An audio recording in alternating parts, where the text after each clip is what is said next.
Le Saint-Esprit, la clé qui déverrouille les dimensions dans notre cœur et notre esprit. Je vais essayer d'aller un peu plus vite. Il y a l'esprit de prophétie, l'esprit de bénédiction, et l'Esprit de Dieu donne aussi à l'homme des capacités qui le rendent meilleur aux autres. Alors aujourd'hui, je vais vous dire quelque chose. Il y a beaucoup de gens qui vous parlent de bénédiction, de prospérité.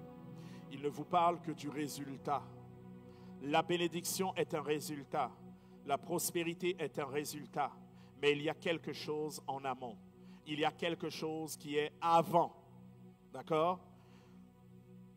La bénédiction pour moi est un manteau. Selon ce que le Seigneur m'a révélé, la bénédiction est un manteau. Nous prenons cela dans Genèse 39, verset 5. Dès que Potiphar l'eut établi sur sa maison et sur tout ce qu'il possédait, l'Éternel bénit la maison de l'Égyptien. D'accord? À cause de Joseph, et la bénédiction de l'Éternel fut sur tout ce qui lui appartenait. Vous comprenez? La bénédiction est un esprit que Dieu envoie et qui va te couvrir et couvrir le lieu où est-ce que tu es. C'est ça qui va faire prospérer tout ce qui va être entre tes mains. D'accord? Donc arrêtez de croire aux personnes qui vous disent « Je vais vous donner une prière, amenez-moi 200 €, Dieu vous donnera 20 000 €. » Arrêtez de croire ces trucs. Arrêtez de croire aux gens qui vous disent « Oui, je vais te bénir. » Ils n'ont pas le pouvoir. La bénédiction est un esprit. La bénédiction n'est pas un lieu. La bénédiction n'est pas un pays. La bénédiction n'est pas un endroit. La bénédiction est l'Esprit de Dieu. Lorsque Dieu met sa bénédiction sur toi, il te couvre de ce manteau-là, alors tu es un homme béni, alors tu es une femme bénie. Même si tu as des vêtements troués sur toi, tu es un homme béni. Alléluia.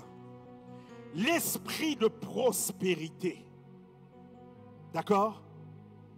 Arrêtez de chercher la prospérité, mais en tant qu'enfant de Dieu éveillé de l'esprit, allez chercher l'esprit de prospérité. Genèse 39 verset 9 dit: l'Éternel fut avec lui et la prospérité l'accompagna.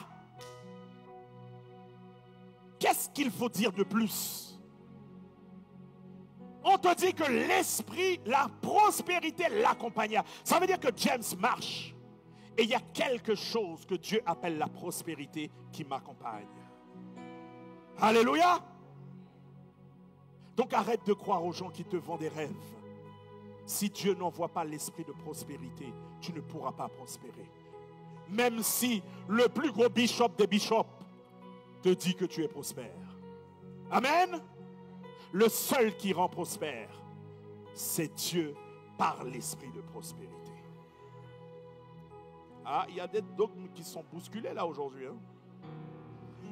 La capacité intellectuelle, mes frères et sœurs, nous les chrétiens, nous sommes des fois perdus. Nous sommes souvent perdus. Parce qu'on va chercher des capacités intellectuelles dans des bouquins, dans des hommes, alors que la source, nous l'avons. La source, nous l'avons, mais nous n'allons pas la chercher. Daniel 5, verset 12, qu'est-ce qu'il dit? Parce qu'on trouva chez lui, chez qui? Chez Daniel, nommé par le roi Belshazzar, un esprit. On n'a pas dit, on a trouvé que c'est un homme qui était ami de Socrate, ami de Pythagore. On a dit qu'on a trouvé chez Daniel un esprit supérieur. D'accord? De la science. Lorsque tu as cet esprit-là, la science devient un jeu pour toi. L'intelligence est une faculté que tu as. L'interprétation des songes, qui est un mystère pour les hommes, devient simple pour toi. Leur explication, d'accord, à résoudre les problèmes. Tu deviens un homme, une femme, qu'on va appeler solution. Parce que tu connais des solutions. Tu as des solutions à tout.